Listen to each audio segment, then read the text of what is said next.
خیبر پختونخوا حکومت نے پشاور کے ارباب نیاز کرکٹ اسٹیڈیم کا نام بدل کر عمران خان نیازی اسٹیڈیم اسے کرنے کا فیصلہ کیا ہے، اور اسٹیڈیم کا نام تبدیل کرنے کی سمری منظور کرنے کے لیے وزیر اعلیٰ خیبر پختونخوا علی امین گنڈا پور کو ارسال کر دی گئی ہے، اور وہ اس نام کی تبدیلی کی جو ہے وہ حتمی منظوری وہ دیں گے، اور سمری میں ارباب نیاز کرکٹ اسٹیڈیم کے قیام سے لے کر مختلف امور کا جو ہے وہ ذکر کیا گیا ہے۔ اچھا، اس میں انٹرسٹنگ بات یہ ہے کہ خیبر پختونخوا کا لالا ایوب ہاکی اسٹیڈیم اور Abdul Qayyum stadium Peshawar sports complex کا نام بھی اہم شخصیات سے جو ہے وہ منسوب ہے۔ ارباب نیاز کرکٹ اسٹیڈیم جو ہے 1984 میں تعمیر کیا گیا تھا۔ اس کا بیک گراؤنڈ تھوڑا آپ کو بتا دوں، ارباب نیاز جن کے نام پر پشاور کا ایک کرکٹ اسٹیڈیم ہے، وہ ایک سابق فوجی افسر تھے، اور انہوں نے ضیاء الحق کی کابینہ میں وزیر ثقافت کے طور پہ کام کیا تھا۔ بعد میں ان کے بیٹے محمد شہزاد ارباب نے عمران خان کے دور حکومت میں وزیر اعظم کے ایڈوائزر آن اسٹیبلشمنٹ کے طور پہ انہوں نے کام کیا۔ اب اس کے اوپر بہت سی ڈیبیٹ ہو رہی ہے سوشل میڈیا کے اوپر، کہ پہلی بات تو یہ کہ اگر انہوں نے یہ کر بھی دیا، اس کا نام جو ہے تبدیل کر بھی دیا،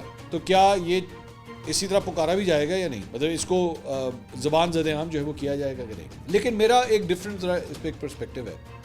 میری نظر میں اسپورٹس کے اسٹیڈیمز اسپورٹس مینوں کے نام ہی ہونے چاہیے۔